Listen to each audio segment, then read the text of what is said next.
Ela achou que a gente estava na aula de Não, o quê? E a minha quarta estava na aula de Quem foi sempre o mais espetáculo? Vocês tinham dúvida?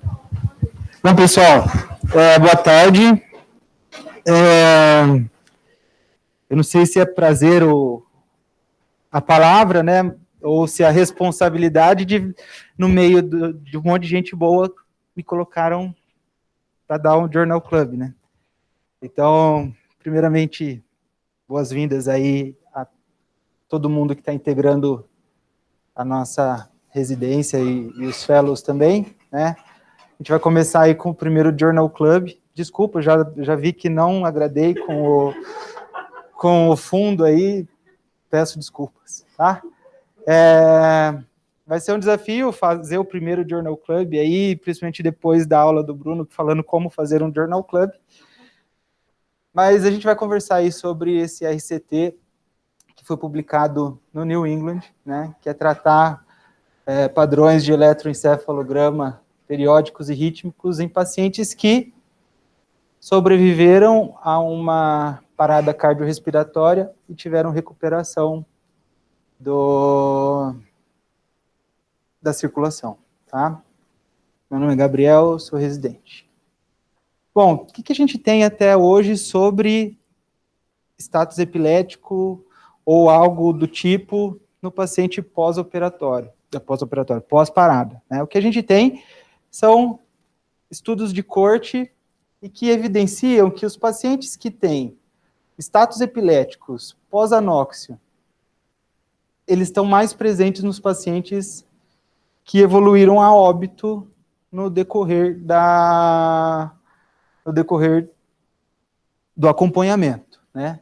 E a ausência, portanto, ela é mais presente nos pacientes que sobreviveram, tá? E parece que alguns padrões eletroencefalográficos são reconhecidamente, quando presentes, eles apresentam um pior prognóstico, né?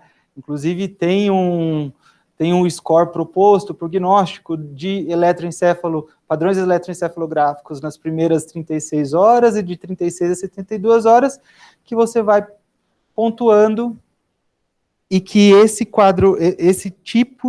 essas alterações eletroencefalográficas, né, eles são característicos como pior prognóstico. E quando a gente acompanha pacientes que tiveram melhores desfechos neurológicos versus pacientes que tiveram piores desfechos neurológicos, parece que isso, apesar daqui ser individual, né, ser de pacientes e não de um conjunto de pacientes, a gente percebe que pacientes que tiveram desfecho bom, de uma maneira geral, eles têm menos atividades epileptiformes, comparados com os pacientes que tiveram um desfecho neurológico ruim. É lógico que outras coisas também estão associadas, né? Se a gente for ver o ritmo de base aqui, é bem diferente desse ritmo de base, a gente vai discutir um pouquinho mais para frente. Mas quando a gente fala aqui especialmente de atividade epileptiforme, será que a gente mudar o problema, essa atividade epileptiforme, será que ela é causadora de desfecho neurológico secundário, ou será que ela é um marcador de gravidade, né? E alguns estudos mostrando que dos pacientes que tinham status epiléticos, aqueles pacientes que pararam de ter o status epiléticos tiveram melhores desfechos. E aí a gente vê, então, os pacientes com bom desfecho neurológico, aqui é a presença de eventos epiléticos, né? Percebam aqui que até o laranja são pacientes que têm episódios periódicos e rítmicos, episódios abundantes,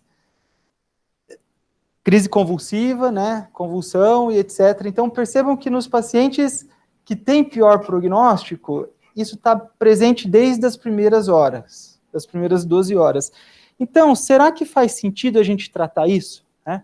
Será que isso é um marcador prognóstico ou isso é um mecanismo de lesão secundária e tratar isso vai melhorar o desfecho posteriormente?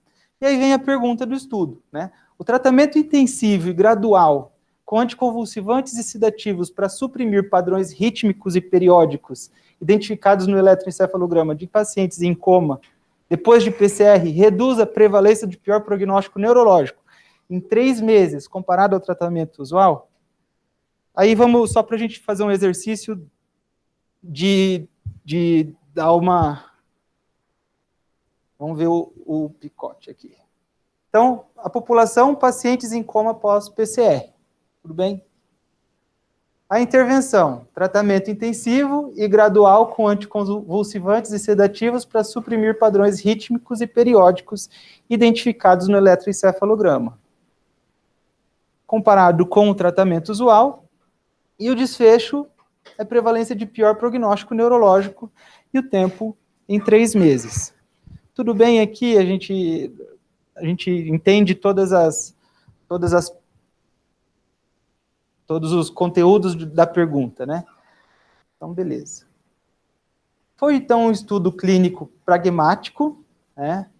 Ou seja, era só a intervenção e não era um protocolo, o resto da condução era a cargo do médico assistente, multicêntrico, randomizado, não cegado para intervenção, só que a avaliação do desfecho era cegada. Isso aqui era não sei, é tipo uma forma de fazer um cegamento. Como que é isso? Como o acompanhamento era em 3 meses, a pessoa que fazia a avaliação lá no 3º mês, ela não sabia se esse paciente tinha recebido a intervenção ou se era do grupo controle, tá? Então, teoricamente é uma forma mais barata, mais factível de fazer um estudo sem necessariamente usar placebo e etc, tá? Foi um estudo, então, multicêntrico na Bélgica e na Holanda. E recebeu doação dessa Fundação Holandesa de Epilepsia, mas que não teve nenhuma interferência no estudo como um todo, tá? O consentimento informado era feito com os representantes legais antes da randomização até dia 10 de janeiro, depois disso eles tinham até 24 horas após a randomização para conseguir, para pegar esse consentimento. Foi feito, então, uma análise interina de segurança, ou seja, foram avaliando para ver se a intervenção não era maléfica, quando 25%, 50% e 75% da amostra foi randomizado. Isso foi feito por um conselho independente, e uma análise única de eficácia quando 50% da amostra fosse randomizada. Tudo bem? Bom, quais eram os critérios de elegibilidade para o estudo? Primeiro, o paciente ser adulto. Segundo, que ele tivesse uma PCR e sobrevivesse a ela, obviamente. Tivesse coma depois da RCP, né, ou seja, um Glasgow menor ou igual a 8. E que tivesse EEG contínuo iniciado em menos de 24 horas depois do retorno da circulação espontânea, tá? E que nesse eletro tivesse atividade rítmica ou periódica na análise, tá? Aí só vou falar um pouquinho de EEG, juro que vai ser pouco, porque para a gente entender um pouquinho os parâmetros que ele considerou como elegíveis, tá? Aqui a gente tem a posição dos eletrodos, geralmente os eletrodos com números ímpares são os eletrodos à esquerda e os pares à direita, e aí ele tem a disposição aqui ímpar e par, e aí ele tem as letras a depender de onde que tá? Se é frontoparietal, se é occipital e etc. E aí, geralmente é assim que aparece. E o que ele considerou como padrões de EEG rítmicos e periódicos, tá? Descargas periódicas, atividade delta rítmica, e aqui é importante que a gente saiba assim, que a base, o ritmo de base do eletroencefalograma, ele é dado por 4 ondas, né? E não necessariamente essas ondas têm um alfa, beta, teta e delta, elas essa progressão não é relacionada ao hertz deles, mas sim quando eles foram descobertos, quando eles foram descritos, tá? Então percebam que a beta, ela tem um hertz maior do que o alfa, né? Então, mas de uma maneira geral, alfa e beta é o normal, talvez aqui já passando um pouco de 15 minutos, todo mundo está meio em teta, talvez em delta. Mas o normal, assim, é estar em alfa e beta, e teta e delta são as ondas mais lentas. E aí o que a gente chama de atividade delta rítmica é quando a gente tem um desses padrões aqui, tá? Ou uma onda delta sinusoidal, que é esse caso aqui, ou quando tem esses outros tipos, mas que daí são específicos de quem está laudando, tá? Mas a atividade delta rítmica foi considerado um padrão rítmico e periódico. O que é interessante, porque quando a gente lê o estudo piloto, eles não consideravam atividade delta rítmica, em momento algum eles falam porque que eles resolveram colocar atividade delta rítmica no estudo. Padrões do EG de spike ou sharp wave.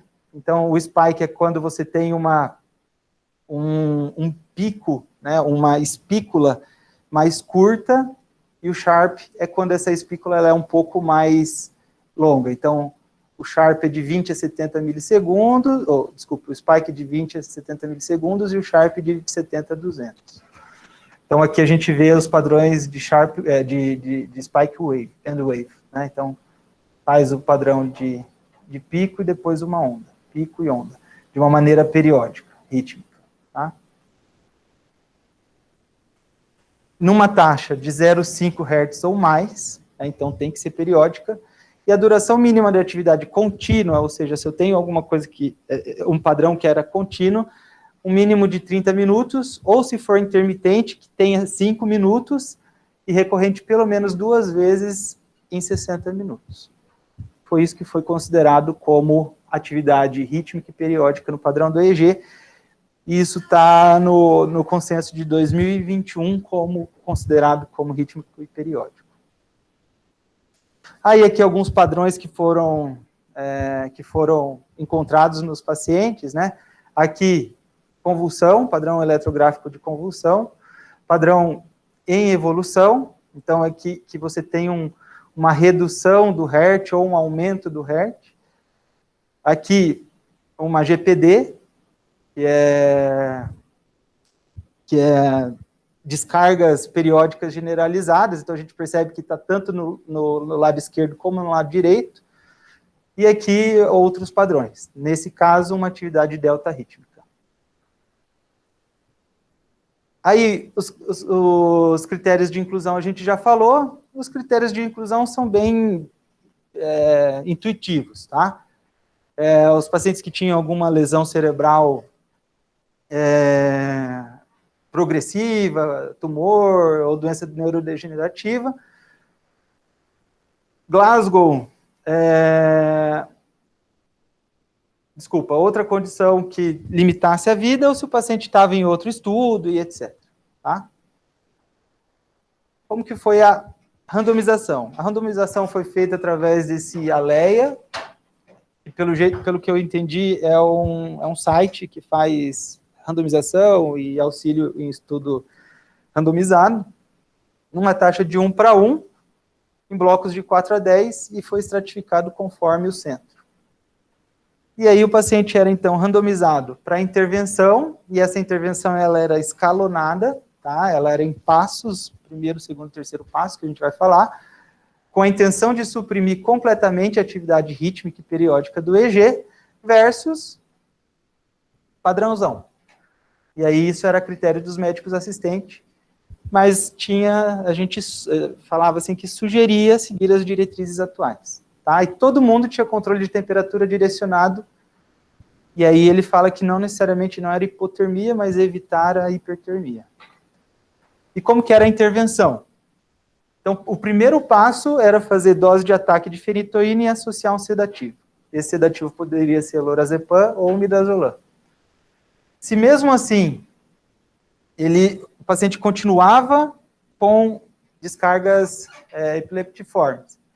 Aí, então, era colocado propofol numa dose alta e associado um segundo antiepilético, que aqui é o levetiracetam e o ácido valproico.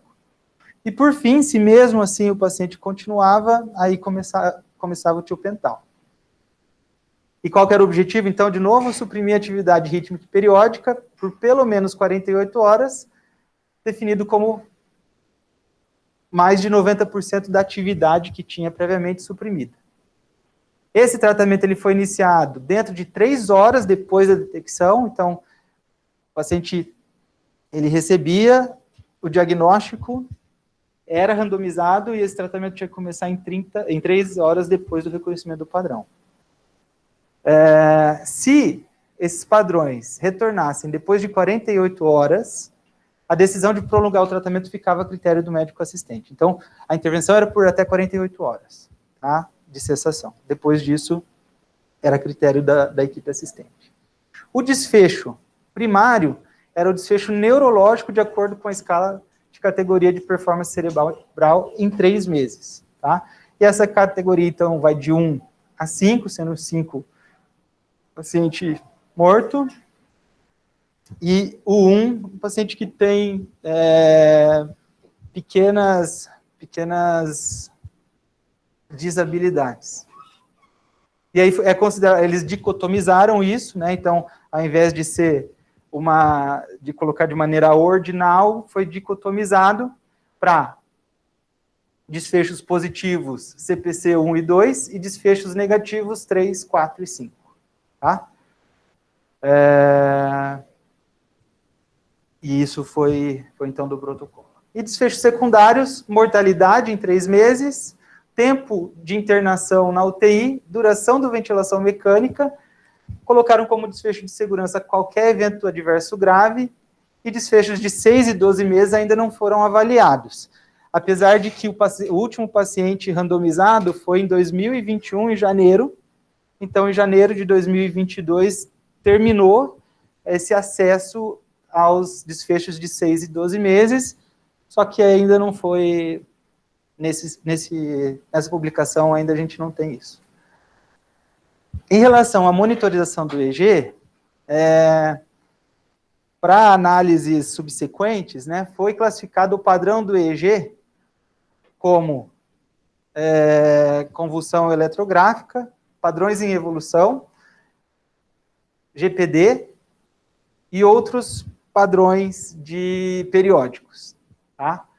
Além disso, foi avaliado o tipo de ritmo de base, e a gente vai falar um pouquinho mais para frente, que isso é importante, como atividade contínua, descontínua ou suprimida. Tá? E eu vou mostrar um pouquinho o que é isso.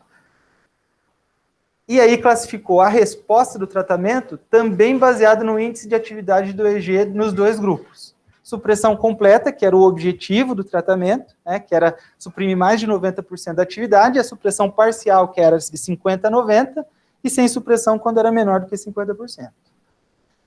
O cálculo da amostra foi considerado uma prevalência de desfecho ruim de 99%, baseando nas cortes anteriores, com uma redução de incidência de 7% com a intervenção, considerando um alfa de 0,05, um poder de 80, além de compensação pelas análises interinas de 2 pacientes por grupo, chegou-se num número de 84 pacientes por grupo, um total de 172.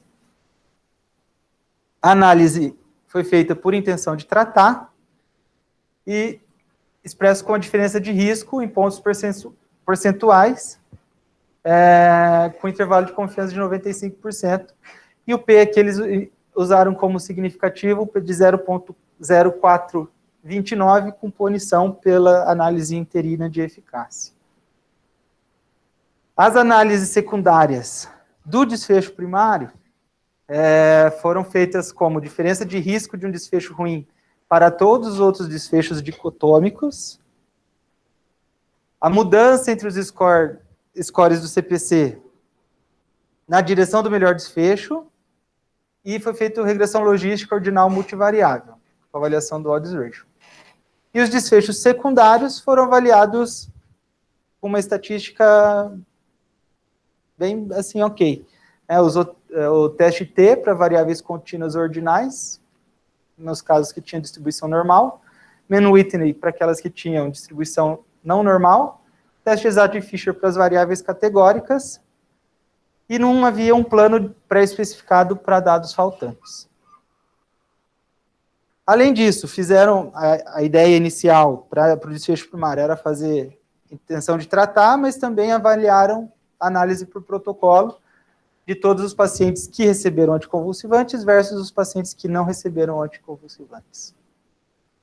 E foi feita uma análise de regressão logística multivariável para tentar ajustar os desequilíbrios nas variáveis prognósticas basais entre os grupos. Além disso, foi feita uma análise exploratória nos subgrupos pré-especificados, e aí em relação ao tipo da crise de inclusão, né? E aí eles dividiram nos tipos de inclusão, né? Dos tipos de EEG.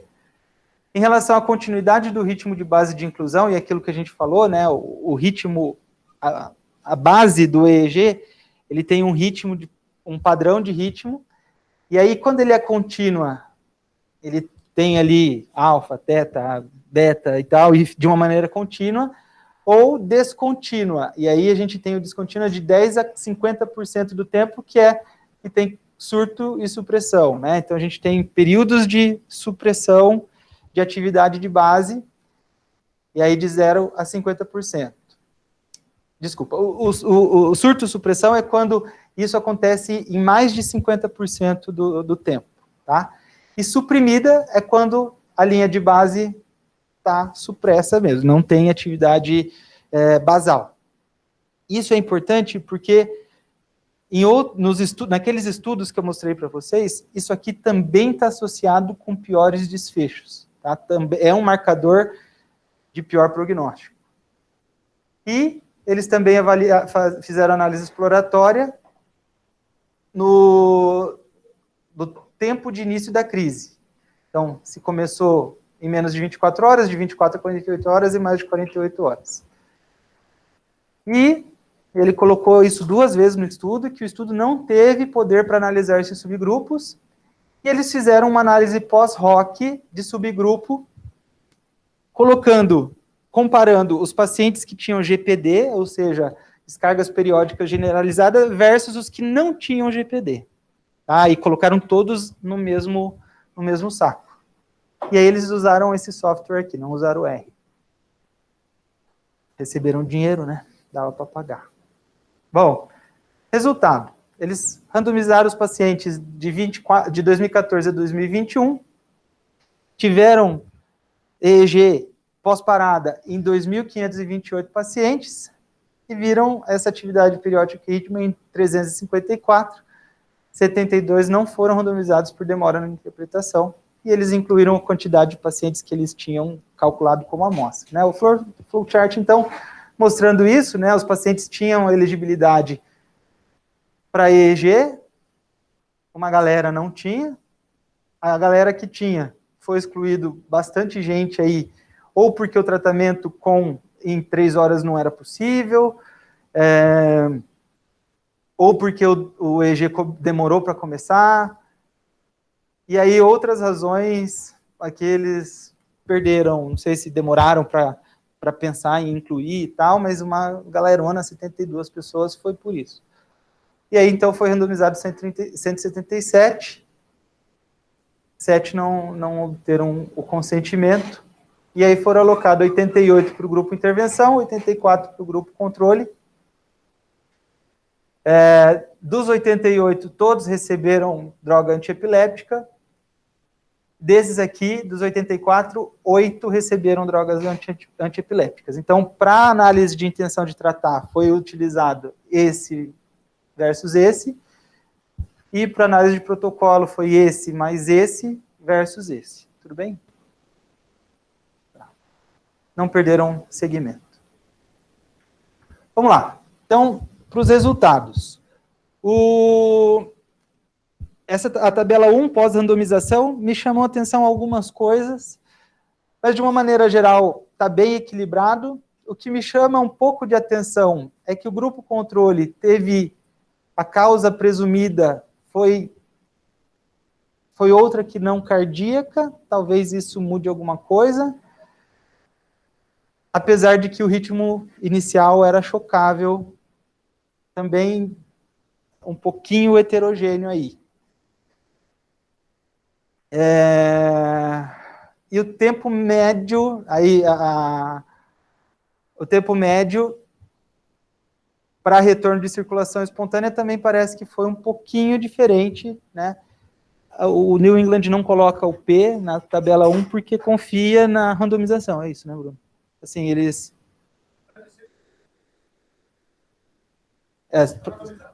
Isso, então, como é randomizado, teoricamente, beleza. Mas aqui me chamou a atenção outra coisa. Aqui os padrões de EG tem mais GPD no grupo controle, mas aqui me pegou. Isso aqui eu acho que é um ponto fraco do estudo. Que o ritmo de base dos pacientes no grupo intervenção era contínuo em 64% dos pacientes. Sendo que no grupo controle era em 48%. Isso eu achei bem discrepante. E a gente sabe que o ritmo de base contínuo é um fator de bom prognóstico, isso visto nas cortes que a gente tem. E aí, eu fiz o P de 0,04, comparado contínuo versus não contínuo ou supresso. Então, existe uma diferença entre os grupos. Então, será que essa diferença não justifica um pouco o resultado que a gente vai ver lá para frente? Não sei. Talvez os pacientes aqui tivessem um pior prognóstico neurológico baseado no ritmo de base. E aqui a gente vê, é aquele mesmo estudo, só que agora comparando o ritmo de base. E a gente percebe que os pacientes que tiveram piores desfechos tinham ritmo de base descontínuos. Tá? Então, isso me chamou bastante atenção. Aí, aqui, o tratamento e a resposta, né? Então, 100% do grupo controle, de fato, usou, do grupo intervenção, desculpa, de fato usou a intervenção. 61% continuou depois de 24 horas. O número de drogas antiepiléticas, de uma maneira geral, foi 2, com 2 sedativos. Tá? E 97% desses continuaram com pelo menos uma droga durante todo o período de internação. Tiveram supressão completa por mais de 48 horas, 56% versus 2%, e por mais de 24 horas, em 85%. Quer dizer, eles conseguiram o objetivo da intervenção, que era suprimir as atividades epileptiformes, né? Comparando com o grupo controle. Então, aí eu acho que a gente tem uma validade do estudo em mostrar o que eles queriam.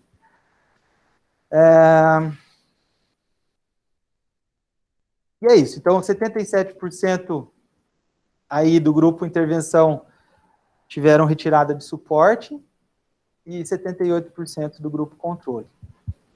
Em relação, então, ao desfecho primário.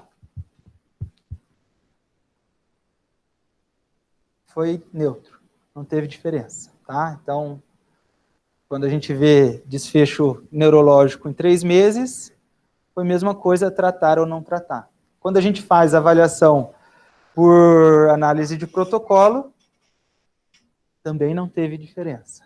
Percebo que é exatamente no 0, com um intervalo de confiança igual dos dois lados, né? Então, esse é o desfecho primário. Em relação aos desfechos secundários, também não tiveram diferenças, tá? E, ao meu ver, nem apontou para nenhum lado.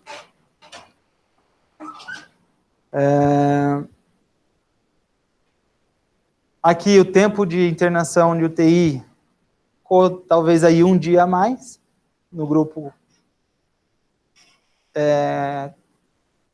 intervenção, e um dia a mais, talvez um dia e algumas horinhas a mais de ventilação mecânica.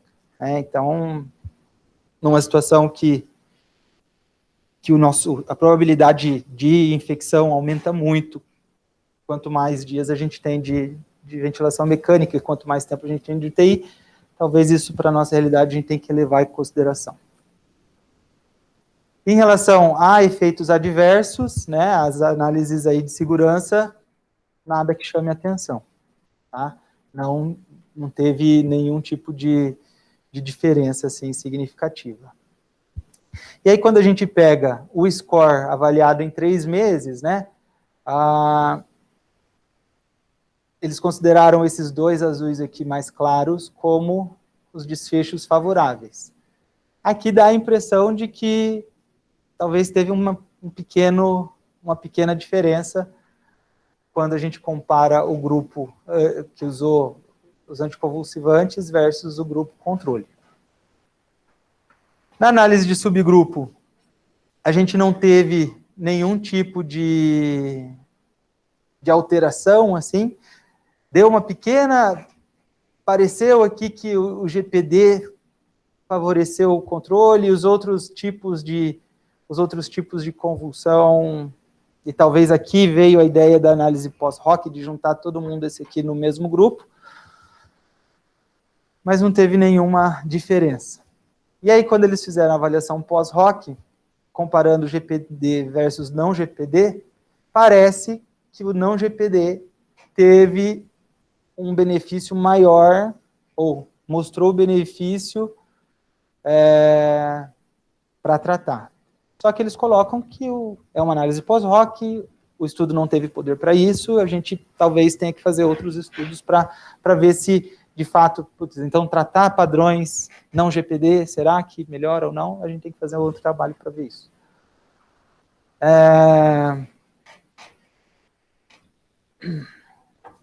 Então, aqui, o padrão de supressão dos pacientes,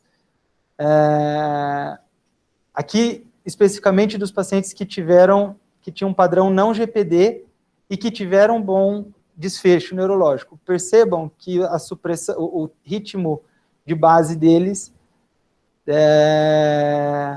desculpa, aqui, o ritmo de base deles, apesar de ser 6 pacientes só, todos tinham ritmo de base contínuo e não tinha supressão, né, que foi aquele desbalanço da tabela 1 que eu falei. Aqui a curva ROC não teve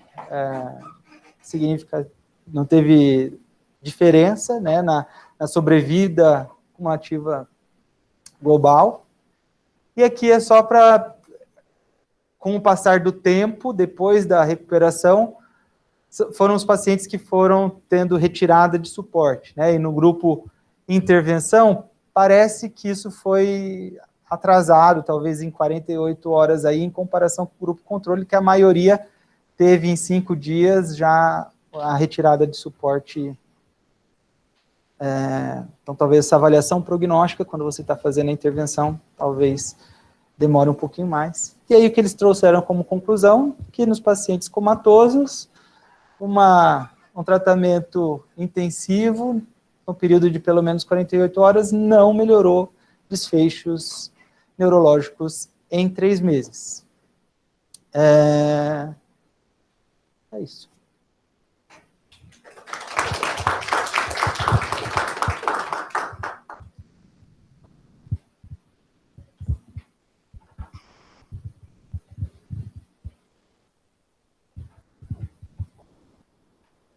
Bom, esse é um estudo difícil aí para a gente... É difícil porque tem muita coisa, né? Mas, no fim, vocês vão ver que é simples interpretá-lo, né? O que você... Acho que sim, né? Comparar, melhor, né? O que você achou, Gabriel? Qual que é sua... você que leu aí com calma. Olha, eu achei um estudo super válido.